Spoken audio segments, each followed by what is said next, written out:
you hit the snooze bar? We finally have some interesting data on this topic. This fascinating study was published just last month and finally gives us some really interesting information regarding what happens to our sleep when we snooze. So what they did was they took 31 adults that were self-professed good snoozers. That means they snoozed frequently or all the time, and they were able to routinely get back to sleep once they hit the snooze bar. They had each person go through two conditions, one in which they snoozed for 30 minutes prior to waking up, and the second in which they didn't snooze, they just woke up at their typical wake-up time. And then they looked at three main things. They looked at sleep study metrics regarding minutes of sleep and stages of sleep.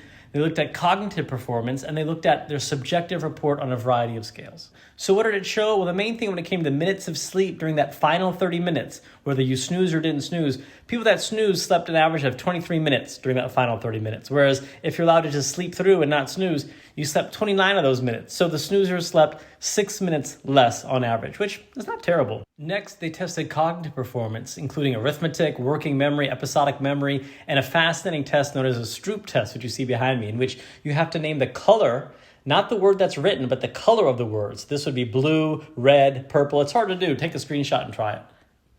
And they tested them twice, one right when they woke up and one 40 minutes later. Why? Well, they wanted to look at sleep inertia. Sleep inertia is the that you feel right when you wake up. And what did they find? Well, interestingly, if you snoozed, you seem to have less sleep inertia when you first woke up, and you did better on these cognitive performance tests. But by the time you reached about 40 minutes or so, you're performing just about the same, whether you snooze or you didn't snooze. And what happened to the subjective scales when it comes to their own reports of sleepiness and performance and effort and optimism, things like bewilderment and feeling tired and fatigue? Well, the graph behind me, it's almost a complete overlap between the snoozers and the non-snoozers. Didn't seem to have much of an effect on those subjective scores. So what's the bottom line? If you're a good snoozer and get back to sleep, it seems like you do okay, particularly knocking off some of that sleep inertia. But larger studies are needed with more subjects, that's for sure. So if you snooze, you may not lose.